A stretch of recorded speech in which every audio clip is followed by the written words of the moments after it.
Hi guys, welcome to another episode of Mentor Asia Pacific. Here we are at the Hive again. Hopefully they sponsor me soon since we're doing these videos here. But here we are with a mentor that is a close friend of mine. I've known him growing up for a long time now. Long time, absolutely. And he's based off island. He is in San Diego at the moment, and I don't know if some of you have seen his art, but I'll probably put some of it here in just a second. But he's a visual artist for the most part, using a informal or a non-conventional medium for the most part. So here we have Zard. Thanks for Hi, being on the show, absolutely. brother. Thank you for having me. Yeah. Right, so let's sure. start, man. Let's share one thing that most people might not know about you. Okay, well, as you mentioned, I am an artist. I would say like I'm an artist on the side. It's like my passion since I was like young, as most artists. But like I went to school, I went EOG, I went for the business program, and I focused on marketing and tourism. And then I did also get my MBA in San Francisco. So that's kind of like my professional route I've done. And that's right now I'm working in mobile advertising or ad tech back in San Diego. So that's kind of my day job in addition to doing all my art gigs on the side. Okay. So then let's segue into that story then on your art side. So we talked a little bit about your professional, but I'm kind of a little more interested in your art side. So let's talk about your art. Sure. Okay, so what's your story there and how'd you get started? Yeah, for sure. So I think I've always done art for my whole life, high school, even as far as back as in elementary, drawing. But in college, I did also have a minor in fine arts. So I took all the classes, did the courses. I would say like my focus was like watercolor, very traditional, watercolor landscapes. I did some acrylic. I didn't do any sculpting back then. I kind of focused on the 2D painting. But I, just did it just to get the fine arts program and get it because I always wanted to incorporate art into school. But I think after I graduated into 2010, when I started working full time, I got my professional job. I kind of had more time on my hands. That's why I figured, let me, do more art. I kind of tried out customizing shoes at one point, customizing hats, just like anything, moving away from like canvases or like watercolor. And eventually I did get my hands on my first figurine. So what I work on right now, it's called a Munny. It's by Kid Robot. It's basically it's a blank figure, it's plastic. It's meant for artists to kind of customize to whatever design they want. People could sculpt into it, you could do anything to it. So when I got my first hands on that, like back in 2010, I was like, oh, let's try something different. I kind of like played around with it. I did wait a while because it's kind of intimidating. It's like, I've never worked on 3D before. I don't know how to approach it. I don't know what material works on it. But eventually when I did like customize my first one, like, oh man, this is really fun. Let me try getting my hands on another figure, keep doing it, practice. And after that is like, I shared it with my friends, and then that's where they kind of noticed, like, oh, that's really different. I've never seen something like that before. Kind of led into my friends asking, oh, do you commissions? Before that, I've only been commissioned to like, simple projects like customize a bag, paint shoes. Nothing like figurines. It's like, why would someone pay me to customize a toy that would be on display, whatever. But it was something different, and I took on a challenge, took on that project, led to like, word of mouth is always a big thing. Learn in school, word of mouth marketing is like the best kind of marketing. So that kind of led to other projects, other commissions. And like I got into GACs. Right before I moved to San Francisco back in 2013, I did maybe 2 GACs. During my first one, I was able to have like a good display. By then I had done like a couple pieces already. So I looked out because no one on Guam was really doing that, or like they never really heard of what toy customization was. So it helped me stand out a bit.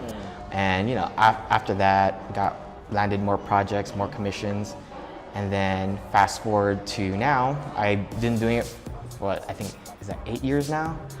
About 8 years. By now, I think I've customized almost 1,600 pieces. And like most of those are not even mine, like majority of them are like commissioned by someone paying me to make a piece for them, or I give it as gifts. I do a lot of wedding toppers. So like, it's nice that my pieces are getting out there all over the world. I do commissions from international customers. I do a lot of art shows back in the States. I do a lot, I was able to land, I think I've done 4 solo shows out there. So that's a good opportunity. And yeah, I'm always trying to see what else I can do with it. looking forward to whatever's next. So I guess I'm gonna ask two questions for this one. Sure. So how did you land upon Munnys for the most part? How did you pick that medium as your? So that one was interesting because JP Superstore and Tumon, they were the only one that sold that on Guam. Okay. They sell like K-Robot figurines. That was the only figure they sell that's a blank. So like when I got my hands on my first one, I was like, oh, this is different. Yeah. What am I gonna do with this? Yeah. And then, after customizing my first one, I was like, that's when I realized, oh, this is kind of fun. Yeah. And then let me just try another one, keep trying. Cool. Yeah. So And I always think to myself, I always want to, keep practicing on one thing, try to get better, perfect some skills, trying to do techniques, and I just stuck with that since then. Like, it's what I'm comfortable with. I know I'm too comfortable sometimes. Okay. Like I think sometimes you always want to get out of the comfort zone, but I find ways to kind of get out of the comfort zone within customizing the money. That's a totally different medium. Okay, so you say you talked about doing a couple separate art shows that you did on your own, and so I'm going to assume that it's not your full-time gig yet at the moment. No. Okay, so do you think it's going to be a full-time gig that you're going to do art with? It's challenging. Okay. I mean, the reality of living out there, or just like living, just living. You have bills to pay. You got student loans, you got car loans, just everything, and your rent, especially out there, it's a lot. Yeah. So it's as much as I would love to do it full time. I feel like I'm not ready yet. I mean, there are ways that other artists have been able to turn like a part-time art, hobby into like a full-time career. And maybe one day, maybe I'm not ready just yet. Slowly getting there, but we'll see. It's kind of hard to tell right now. Sure.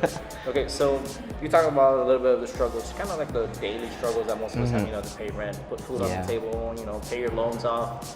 What were some of the other struggles that you might have encountered, like doing Munnys for the most part? I think it might have been when I first moved out from Guam to San Francisco, because I was moving to San Francisco to go to school.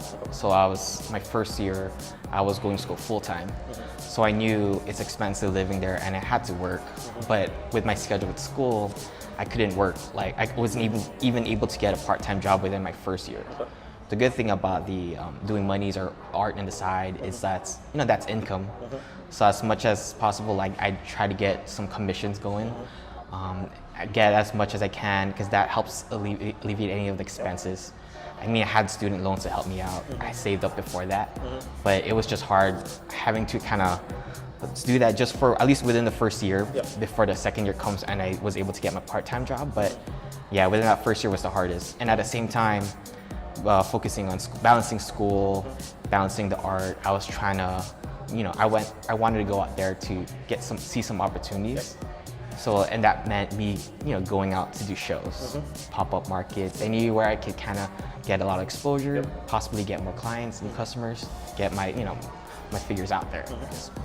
So, based on your clientele, what do you see as like the people that gravitate towards your art? So, like the toy collectors are out there. That's also maybe why I might have I was drawn to toys. I wanted to collect toys in the beginning. But when you collect, it's an expensive hobby, right? People collect sneakers. Yeah, it is. So there are actual people who collect toys. Yeah. And some of them collect toys. Not all toys are customized. Some are like manufactured, but there's like limited edition. So that's kind of how I also got exposed to the toy community or the toy scene. But then, I knew it was going to be an expensive hobby. So I figured I'm an artist, why not try customizing it? Yeah. Okay. But out there are like toy collectors. I've done a lot of projects for collectors. Like they've commissioned me many times already. Like there's people who frequently, they have like maybe 5 pieces by me and they continue to order, So for me, it's just like, as long as I continue to produce, great work, and then, these collectors are more than happy to commission me again in the future because, you got regulars. Exactly, it's always great. Regulars. I understand that, man. You got regulars all the time. You got customer loyalty is always a big, like any business. You want returning customers. Okay, so some of those struggles you mentioned with the art shows and everything. So coming up with your art, I guess. Do you have any main figures that inspired you? Any mentors that pushed you along the way that kind of pushed the art envelope for you?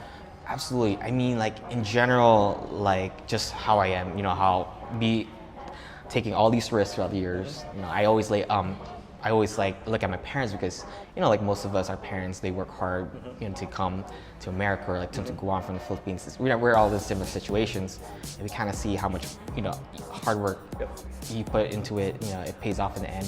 So that's for me, like I'm always driven to like, I know it's gonna take a while, it's gonna take a lot of hard work. That's why I know from my parents growing up, I see how much work they put, for them to work and then raise me and my siblings. So, I see them as my mentors, like just for me to be, driven, hardworking. And then like with the toy part, like at least the art part of it, like I wouldn't really say there was like a artist or a mentor I really kind of focused on. What I like about artists is like we're a community, We don't rely on like some of us rely on each other to kind of get tips, advice, things like that. So we all kind of work together. So I would say like we're each other's mentors, and we work in it together because we all go through the same struggles. We all go through we have the same questions. It's like, why not we ask each other and help each other out? We're not in it. It's like I know some see it as a competition, but then that's, I don't know. I don't look at it that way. I feel like we're in it together to help each other grow. So Yeah, community, exactly. artists, Yeah. your mentorship. So you said you're coming up with about 8-9 years of doing art already and doing Munny's. If you were to kind of think back 10 years, is there any like tidbits of advice that you would give into yourself, either to like kind of keep going or to speed things up? What would you have told yourself 10 years ago? Oh yeah, I think the struggles I had in the beginning. I always assumed that as an artist, you kind of have to develop your signature style or your look, right? And I've seen it other artists, even whether they're doing 2D, they're doing toys, figurines, like a lot of them have developed a recognizable, signature look. Where if you see their piece, it's like, oh, I know who that artist is. That was my struggle in the beginning. I thought that I had to establish my style. Like I had to figure out how do I make my pieces stand up and make people realize that's me, just the way I paint. Like I thought that's like required before I kind of get myself out there. But I soon realized it's like, why am I gonna pressure? Like at one point I felt like I was forcing myself to oh, here, just figure out a style and just stick with it, whether I like it or not. And that's what sucked. It's like I felt I was already forcing myself to do it, but I soon realized it's like you don't have to have a signature style. Like there are other ways for you to establish yourselves, differentiate yourself as an artist from others. So for me, I thought having a signature style wasn't really important, but I thought, why not have a signature theme? So like a lot of my pieces, well, maybe after 3 years in, I think I started going towards food themes. So that actually helped me get more, differentiate myself from other artists, because there are some artists who do food themes, but I felt like, oh, it's something I like to do. My style would be like realism with the food. That kind of helped me get a lot more exposure. So like I realized, oh, it doesn't have to be a signature like way of painting, signature, what other artists, how they kind of stand out. For me, it's like, it's my theme. Like my theme is food. I love food. Everyone loves food. So we grew up on exactly. food. So that was like one advice I'd give myself. It's like, don't like pressure yourself into like figuring out a signature look. Just it will come to you, and it did come to me eventually. Another one would be it's okay to make mistakes, as in everything in life. It's totally okay. Like for me, a lot of my style, a lot of my techniques like that I do today, a lot of them came by accident. By like one way didn't work, try another way until I eventually get into see what fits. That's kind of how I discovered new materials that works well, that I would not have expected would work with my style. So like I use the most like random materials to kind of like achieve the design I want. My last one would be like not comparing yourself with others, because that one you feel like you're competing, I mean, as much as you would like to kind of stand out, especially if you're in it to kind of get some exposure. Like what I struggled a bit was like, oh man, like I'm always looking at others, like they're doing all this, they're doing all that. I feel like I'm so behind. I'm not what I should be doing this for many years. But then like, everyone grows at their own pace. And that's the reality of things is like if once you like start comparing yourself, then you know like there's other factors that slow you down.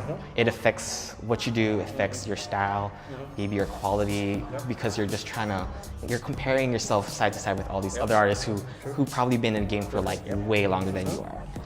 So that's what I would have told myself before. It's like you don't even worry about that. Like just focus. Like it's like you have your own path. You know, you'll get there when you get there.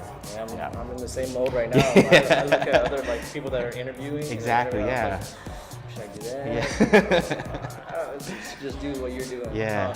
Okay, so this one is we're gonna go a little bit the opposite direction. Okay. So 10 years down the line from now, what do you think, or what do you project you're gonna be doing? I mean, I do eventually see myself expanding out of figurines. Who knows, maybe I might start doing like bigger scale sculptures in the same style at least. But like, you know, I've been doing figurines for like 8 years now, 9 years. I was like, I know I try to challenge myself. My thing is I want to challenge myself and kind of like continue growing. I would love to go back and try 2D again. I haven't really given myself the chance like in the past to really, you know, work on graphic design. That would be something interesting, like something different for me to do, possibly incorporate into like toy design too. So I would want to try other forms of art because, you know, like I for sure want to grow. And like I can't stick with figurines, toys forever. I mean, I would continue to do it, but I kind of want to have other, you know. Yeah, exactly. Like you can try to master. Makes you a diverse artist. Exactly. Okay, so this one's kind of coming back home to Guam. What have you noticed about like the art scene on Guam, and like, you know, when you did a couple of the gags in the beginning, what do you see now, the transformation on Guam? What do you think's happening? I think it's growing. It's growing at a good pace. You know, when I was off island, and I'm just like watching from, you know, far away, but I've seen it grow. I've seen them bring in a lot of talent off island, and I'm sure these artists, they're sharing their advice with the local talent here, because like a lot of Guam talent, like everyone, there's a lot that are really good, but it's just I also struggle when I was back home, like intimidation. You feel, you know, you're your worst enemy. You say I'm not good enough, but I think once I feel like artists should stick as a community, help each other grow, and like don't be afraid to reach out. You don't have to reach out to just Guam artists, your fellow artists. You could always don't be afraid to reach out to artists out there. So that's why I've seen it happen. I've seen a lot of my friends also reach out to me while I was out there, and I also reach out to them too. So for me, it's like, even though I'm not on Guam, I still want to be involved in some way, because like I want the art scene to be just as big as like all over the world, and there's a lot of potential for that for sure. I definitely like where the art scene is going now, especially where it's growing. All right, guys, we're gonna chill right there. We're gonna thank Zard for being on the show today. This has been another episode from Mentor Asia Pacific. So again, this is Zard. I'm Alvin, signing out. See you guys next time. Thanks, buddy. Absolutely. Thanks guys for tuning into Mentor Asia Pacific. Once again, I'm Alvin Sanga. Check out all our social media, that's going to be linked down below. Stay tuned, more mentors are to come. We're going to be releasing a mentor every week. And please leave a comment down below for any mentors that you'd like to be featured on the channel, any business professional, entrepreneur, or anybody that you believe is inspiring and can provide to be a mentor for the youth of Guam. Until next time, thank you very much. Sanga out.